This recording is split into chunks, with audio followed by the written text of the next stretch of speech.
What's up, guys, and welcome to a special Black Friday edition of Gamescript. We got the Kansas City Chiefs versus Las Vegas Raiders, and the Chiefs have shown some major cracks in their defensive foundation. We'll get into it right after this.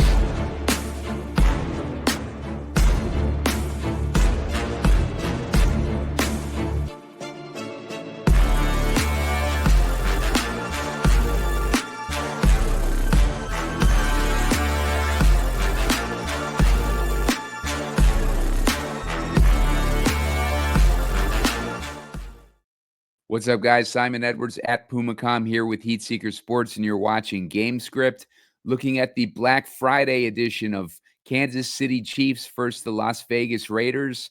We got a 42.5 point total with Kansas City as 12.5 point favorites. That is a gigantic spread for a divisional game where the Raiders have played the Chiefs close in the past couple times that they faced off, and they even beat them in one of those times. And both teams have some injuries to their defenses, which I think the other teams are going to be able to exploit.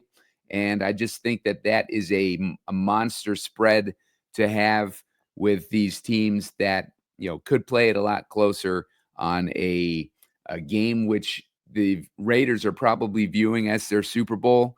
And the Chiefs have been limping to the finish line lately in some of these games. Luck boxed their way into a couple wins. The Bucks had an opportunity to close out a game a couple weeks ago. If they'd have gone for a 2-point conversion, could have potentially won that game instead of sending it to overtime. And then we had the blocked kick, I believe, in the Denver game. And then last week, they almost lost to the Carolina Panthers. The Chiefs are due for a letdown spot, and it could be this week against division rival Raiders, who've played them pretty decently recently. I think that 12.5 point spread is giving the Chiefs way too much respect considering how they've been playing lately. And that is a potential spot that we can exploit in building our DraftKings Showdown lineups. So make sure to hit that like button, give me the 30 likes so we can put my favorite picks in the comment section. As we get closer to lock, I won't have a chance to get a short video out, but I'll put my picks in the comment section. I do have a short video out now for Underdog Pick'em, so make sure to check that out. That's on my YouTube channel right now. Subscribe to the channel. You're going to want to subscribe to the channel to get alerts when these videos go up. I put out game script shows for every island game, basically. And I put them out for the main slates too for DraftKings Showdown picks and analysis. So make sure to subscribe to the channel. Been doing pretty good with my strategy recently on the Thanksgiving slate's a perfect example.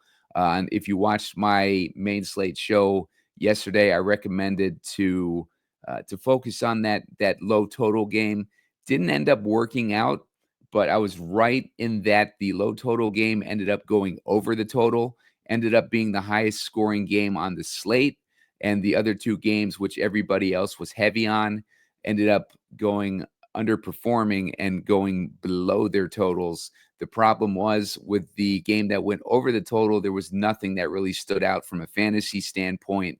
Meanwhile, the two games that went under the total both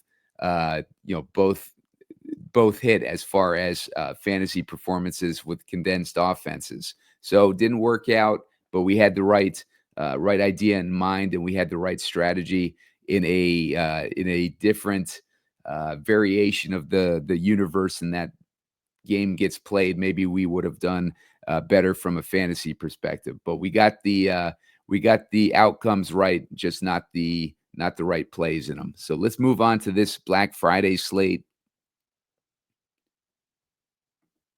You have to excuse my voice. I'm recording this at 2:30 in the morning, and I am, let's see here.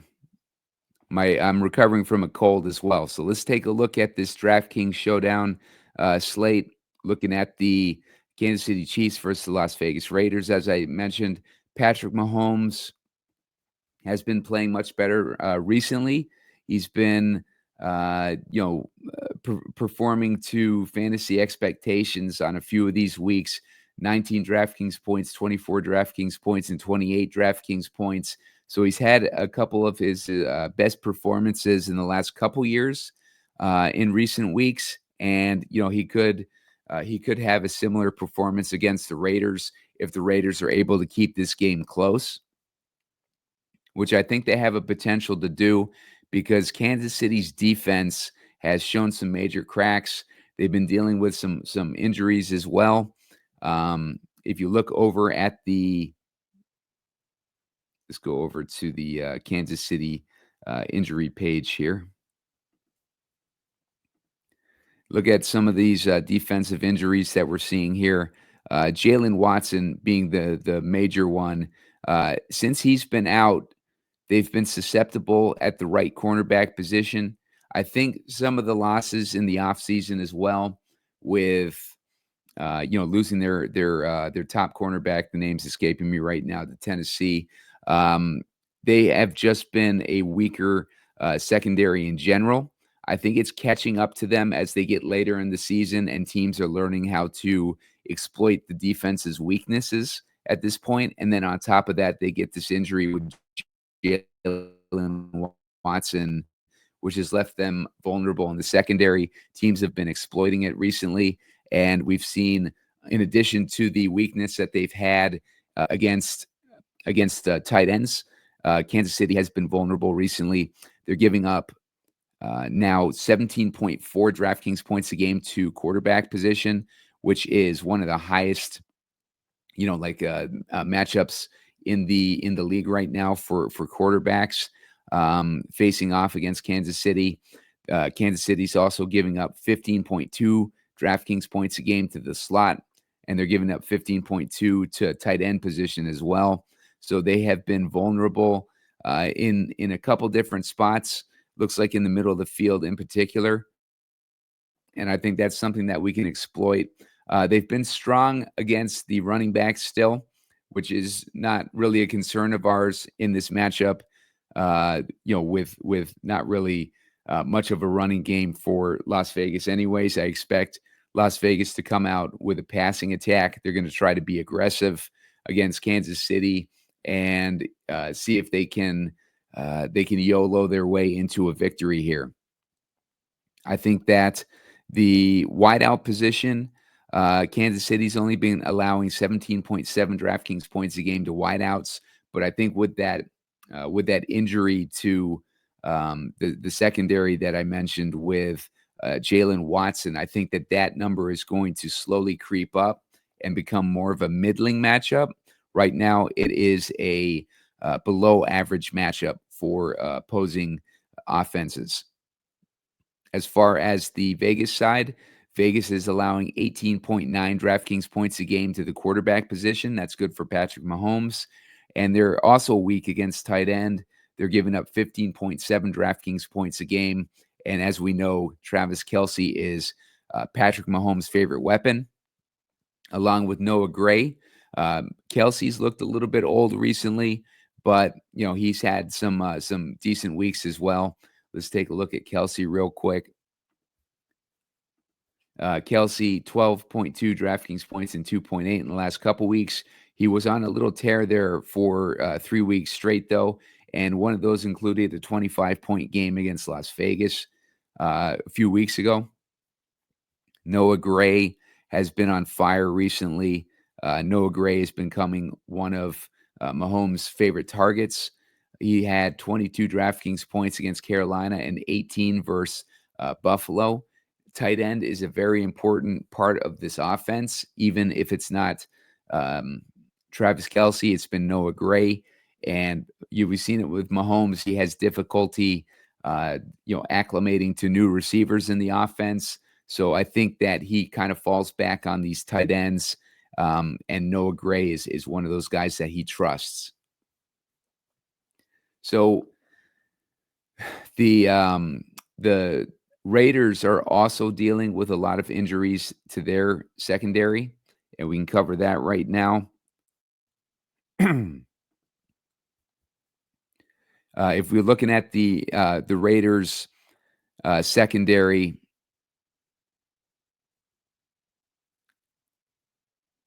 Jacorian Bennett is on IR.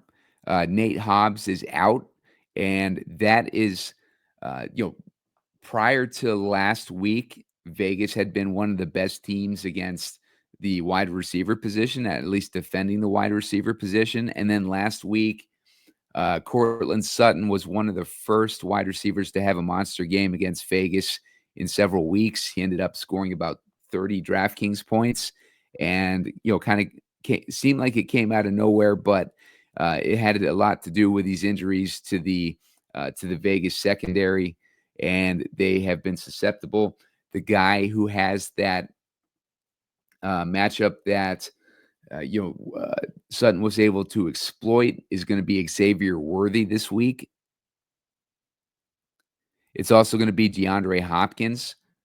Xavier Worthy has been getting 6 targets, 5 targets, 4 targets these past few weeks. As far as his snap count goes, though, Worthy's had a 64% snap share count. They've have not given DeAndre Hopkins a full workload. As far as DeAndre Hopkins, let me dig him up here.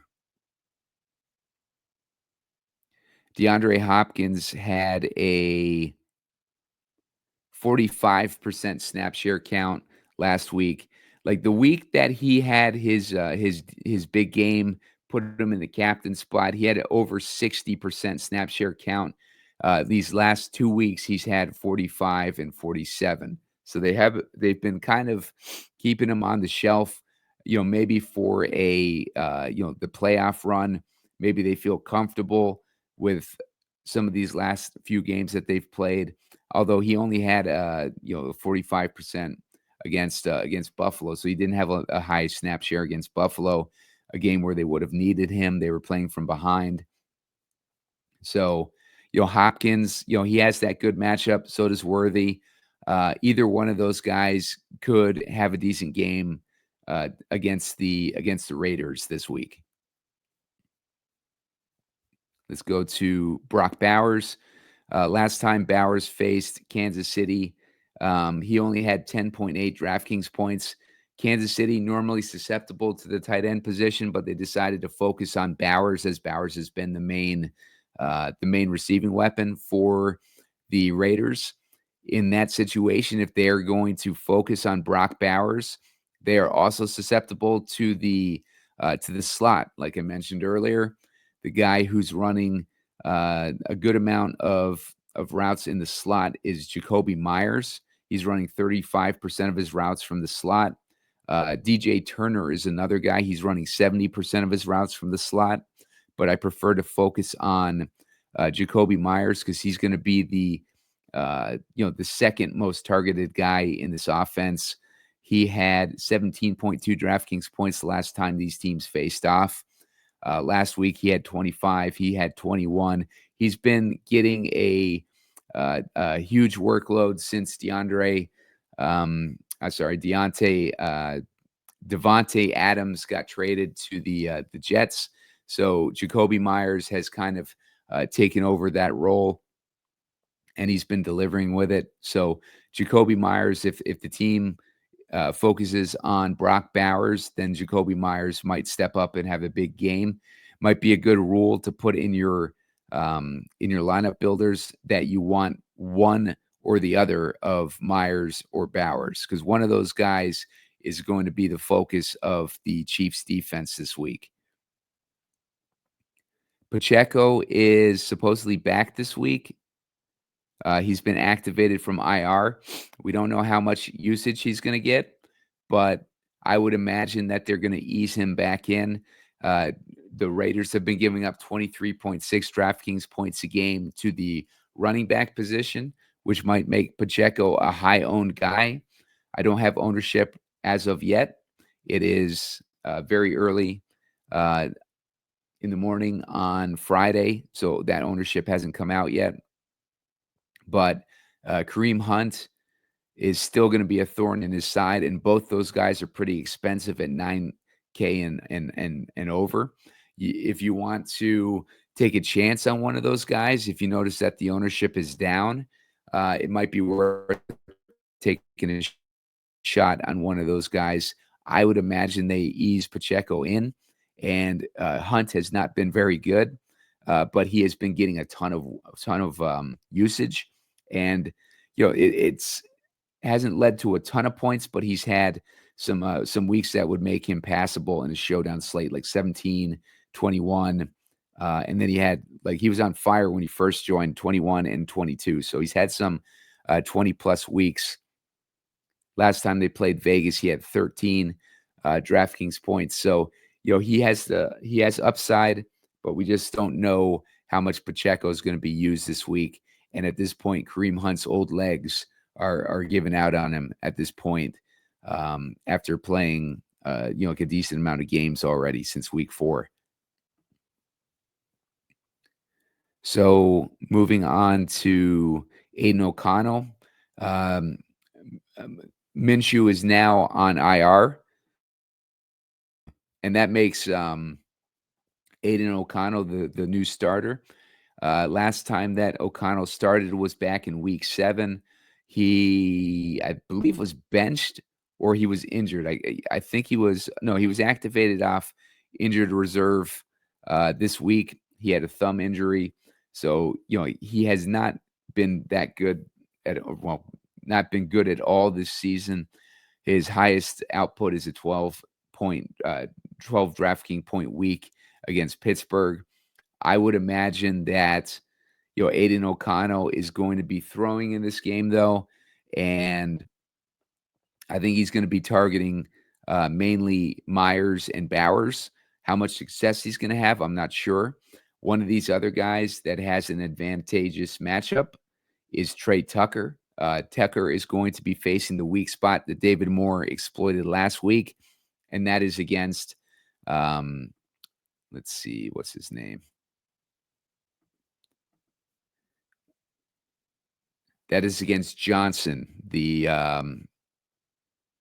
cornerback for the Chiefs. He's going to get that cushy matchup against Johnson. That is the backup that I was talking about as far as, let's see.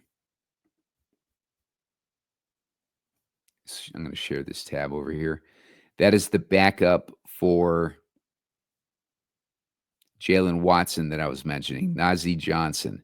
So that is going to be the matchup that Trey Tucker has this week. That's going to put Trey Tucker in play and make him worth keeping in our player pool this week. So keep that in mind with Trey Tucker.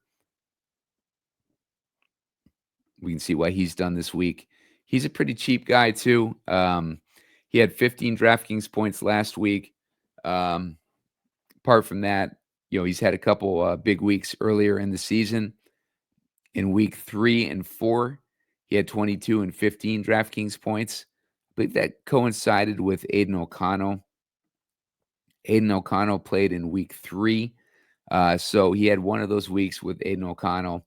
So, he is a guy that we want to keep in our player pools, and he gives us one of these cheap options that we can turn to that are cheaper than the kickers and right around that Juju Smith-Schuster and Noah Gray range. So if we notice ownership going to Noah Gray and Juju, then that's going to give us a good alternative to pivot to. Moving on to DeAndre Hopkins. I spoke about him a little bit earlier. Hasn't been getting the snap shares. He had 14 DraftKings points last week, and he had 6 targets. So when he's been out there, he's been targeted. Let me take a look at the defensive matchup here and see if it's like a man versus zone thing here with the Raiders that we can take advantage of. All right, so Kansas City, the Raiders are running man coverage at 13th highest rate, so that's not too bad. The guy who gets the most targets against man coverage has been Xavier Worthy. He's getting 22.9%. DeAndre Hopkins is at 20.3%. McCole Hardman is at 29%, but he's only run 17 routes against man coverage. Rashee Rice was at 31% before he got hurt.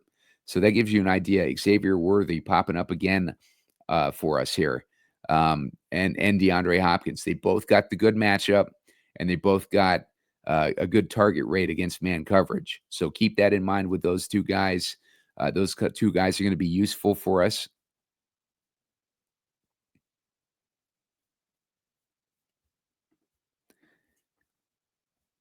We can see from Worthy last week. Didn't really do anything last week, but he's had like a few of these weeks where he's popped off and scored 16 plus DraftKings points. I would put Worthy in our player pool for sure this week. Chiefs D going to be in play. Aidan O'Connell, he's missed a few weeks. Aidan O'Connell was the quarterback though when they beat the Chiefs last year. So O'Connell has faced off against the Chiefs successfully. Let's take a look at Aidan O'Connell last year against the Chiefs.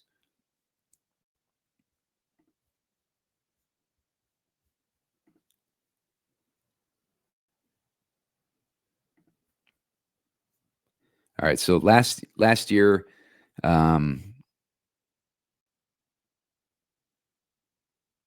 he won 20-14 against them. Didn't do all that much passing. Looks like it was a game where they probably ran the ball. The scores were from, the defense had a fumble recovery return. Jack Jones had an interception touchdown. So it was mostly the defense that performed. And honestly, the defense, doing those moves probably gave Aidan O'Connell less opportunity. He only had 21 attempts last year. Let's check out the other game he had against them where they lost 17-31. In that game, Aidan O'Connell had 248 passing yards, 33 attempts.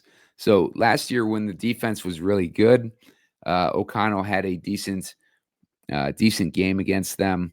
So, O'Connell's this isn't a matchup that he is unfamiliar with. So, just keep that in mind with O'Connell this week. And he's pretty cheap for a starting quarterback. He's only 8,800. Jakobi Meyers I talked about. Let's see who else we cover in here. Amir Abdullah has been getting a lot of work with Zamir White and Alexander Madison out, but Madison's back this week. Zamir White is still out. Abdullah's been pretty good, 17.5 DraftKings points versus Denver, 10.7 DraftKings points versus Miami. But like I said, Kansas City's only giving up 14.9 DraftKings points a game to the running back position, and this is kind of a muddy backfield. Madison is expensive at 6,200. Abdullah is a little bit cheaper at 5,800, but they're both kind of overpriced. But maybe if they fall into a range where we don't have better options, that might be where we use them. The Chiefs kicker situation is interesting because Butker is on IR, and they had this dude Schrader coming in to sub for Butker, and then he got hurt, and now they're on their third string kicker with Wright. Wright came in last week, ended up with 13 DraftKings points, so he did pretty good. He made 3 field goals, so they didn't shy away from using their kicker. That's good to know. They're playing in Kansas City tomorrow as well. We can take a quick look and see what the weather situation is looking like. Come over to Roto Grinders for this information.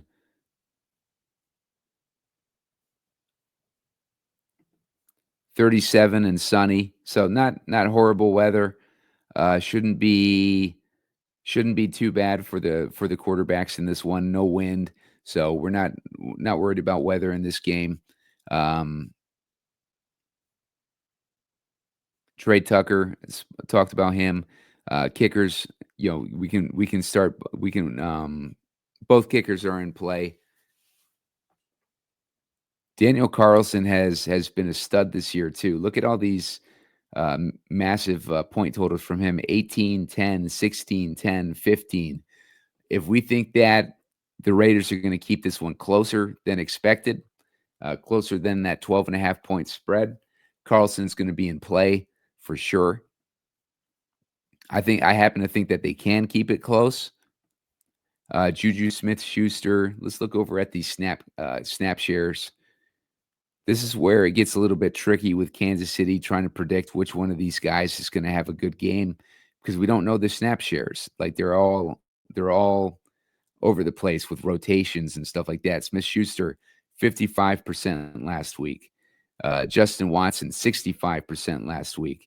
Xavier Worthy, 64% last week. And then I mentioned earlier that Hopkins had a 45% snap share last week. So gives you an idea. These guys are a crapshoot. But I do like Worthy and Hopkins as having the best matchups against Kansas or against the Vegas Raiders this week. So Noah Gray covered him. P. Ryan might be interesting.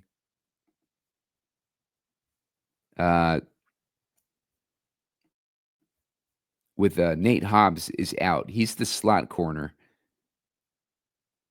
the nickel back.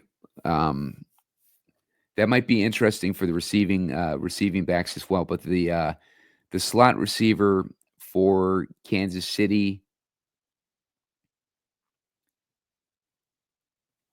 has been Justin Watson, I believe. So Justin Watson is in play. Meyers has run 35% of his routes. Oh, sorry, that's the wrong team. Let me look at the Chiefs here. Smith-Schuster, 48% of his routes in the slot. So Smith-Schuster is going to be the other guy with a decent matchup.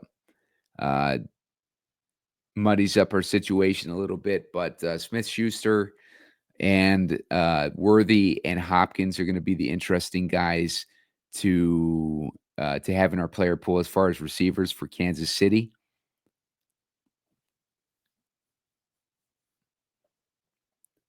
DJ Turner, the guy I mentioned, slot receiver for the Raiders, 4 targets last week, 3 targets. He hasn't really had any big games, but he's got the main slot matchup in addition to Meyers taking a bunch of slot reps. But DJ Turner, let's get a look at his snap share. He had a 62% snap share, so there might be opportunity this week for DJ against a weak spot in that Kansas City defense. He's at 2,400, so keep that in mind. Keep Hardman in mind, obviously.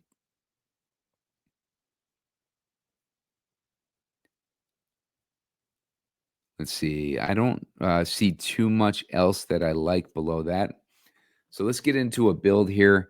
Like I was saying, I think that it's going to be a closer game than anticipated. But if you wanted to do the blowout for Kansas City, it's going to be tough to pick between Pacheco and Hunt.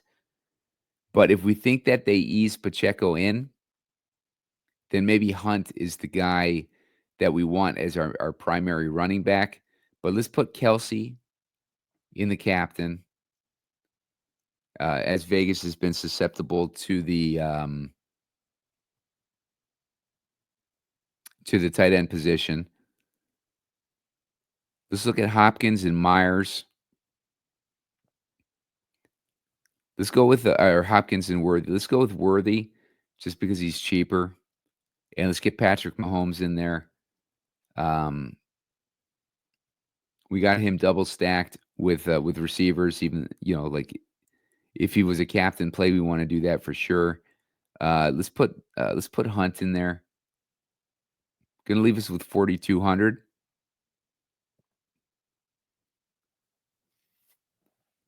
4,200. I mentioned I like Meyers. 4,200 per guy. I mentioned I like Meyers. Let's take out Hunt. Let's put Meyers in there. Let's just say that these running backs are splitting the workload, and neither of them are really putting up a score, although they're doing well. So if I got Meyers in there, I got 4,700 per guy. Let's go with Carlson. Let's get a kicker in there in this close game. We got 4,600 left over. That's where I might go with Trey Tucker.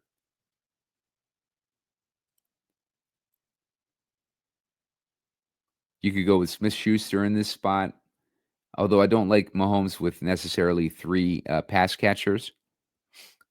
You could go Gray in this spot. You could go I think the double kicker might be in play this week. So I might lean towards Tucker if I was in this spot. Double kicker, we can't get it in this particular lineup, but it might be in play. Let's use a cheaper captain. Let's go with Worthy in the captain. See what that opens up for us. I like Kelce this week. I think Kelce gets a touchdown this week. That leaves us with 5,700. If we wanted to take Carlson out.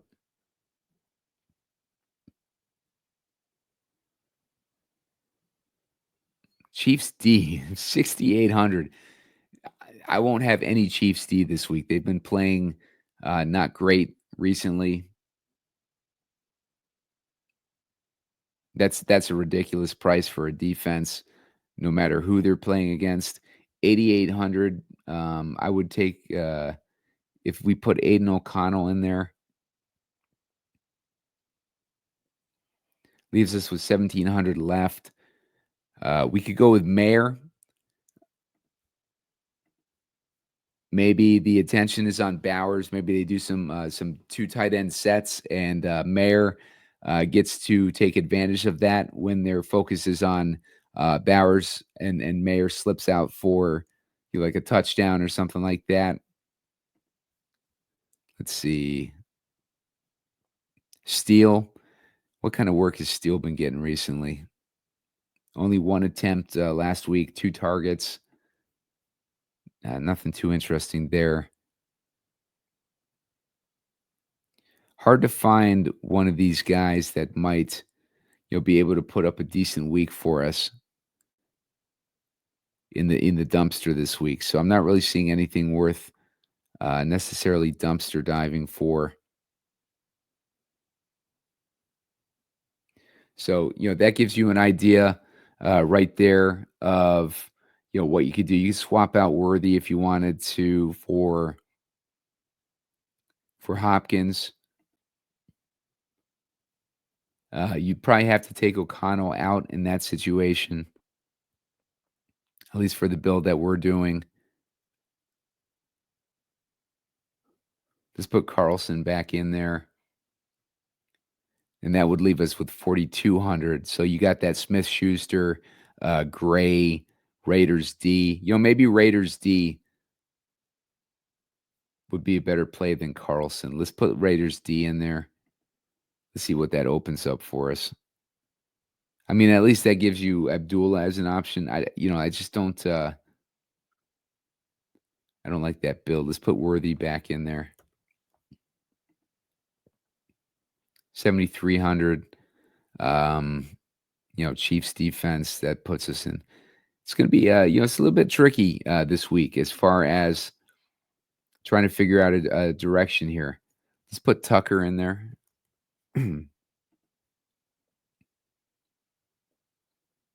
Leaves us in that dead zone here with these kickers and stuff. So, you know, cheap captain might not be the way to go. It might be better to stick with these more expensive guys.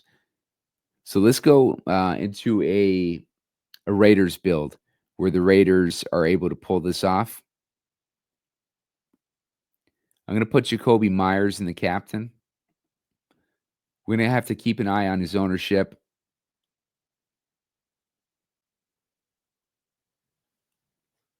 I'm going to go with Kelce still. I like Kelce this week. I want Hopkins or Worthy.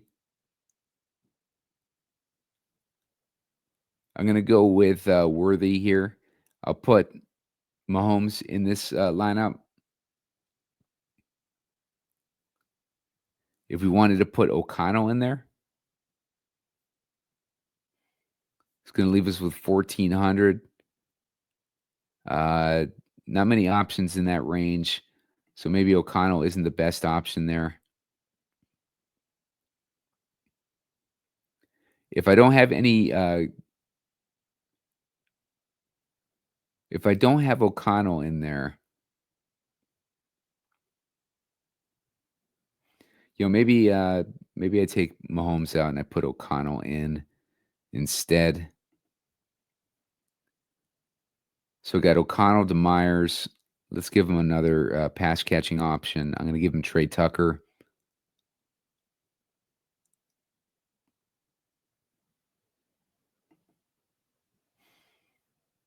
Take advantage of that weakness in the defense.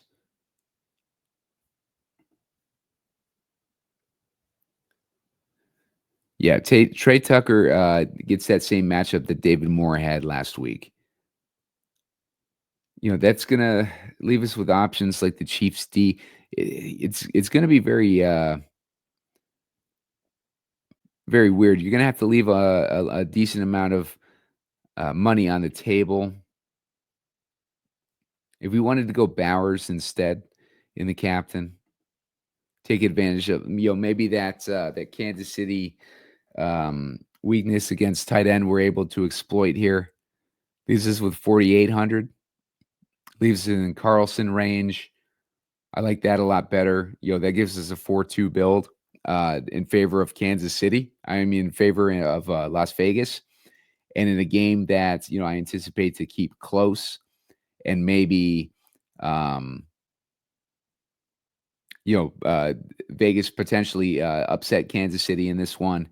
That's going to make this lineup very interesting and competitive.